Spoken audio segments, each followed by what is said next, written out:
Welcome to మా Telangana news.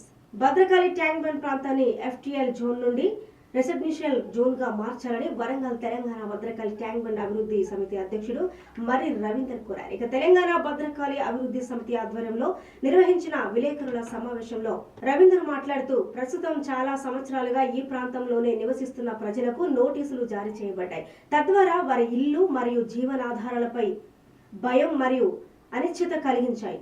ఈ సమస్యలను పరిష్కరించడానికి త్వరలోనే లేక ప్రొటెక్షన్ కమిటీ సమావేశాన్ని నిర్వహించి మా బృందావన కాలనీ వాసులకు న్యాయం చేయాలని కమిషనర్ కోరారు.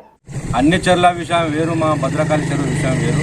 ఈ భద్రకాళి చెరువులో కూడా కంపల్సరీ మాకు రెసిడెన్షియల్ జోన్ చేయాలి. లేక్ ప్రొటెక్షన్ కమిటీని ఏర్పాటు చేసి మాకు రెసిడెన్షియల్ జోన్ అని మేము భద్రకాళి అభివృద్ధి సమితి తరఫున కోరుకుంటాను. ఇది 5 కాలనీలు కలిసి ఇప్పుడు కాదు 2014 నుంచి కూడా దీని మీద ఉద్యమం లెక్క పనిచేస్తాం. దీనికి మాకు న్యాయం జరగాలి. లేకుంటే ఇప్పుడు దాదాపు 282 నోటీసులు ఇచ్చి ప్రజలను భయభ్రాంతులకు గురి చేస్తారు. ఈ కొంతమంది కూడా ఇలా మంచాన పట్టే పరిస్థితి ఉన్నది.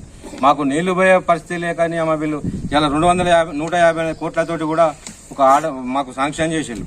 బొందివాగు నాలది 150 కోట్లది కూడా శాంక్షన్ చేసి ఈ దాన్ని కడతాను. మరి ఎవరి కోసం అది 158 కోట్లు కడతాను. మళ్ళీ FTL అని అంటాను. డెవలప్మెంట్ అంతా ఎటు ఉండాలి, రాళ్ళు ఎటు ఉండాలి అనేది వాళ్ళకి అవగాహన లేకుండా FTL అని పెడతాను. నువ్వు కోట్ల రూపాయలతోటి బండి ఏర్పాటు చేస్తావు, ఇక్కడ మధ్యలో వచ్చి రోడ్ల పక్కకు FTL అని పెడితే మరి ఎన్ని కోట్లు పెట్టి అదంతా నష్టమైంది.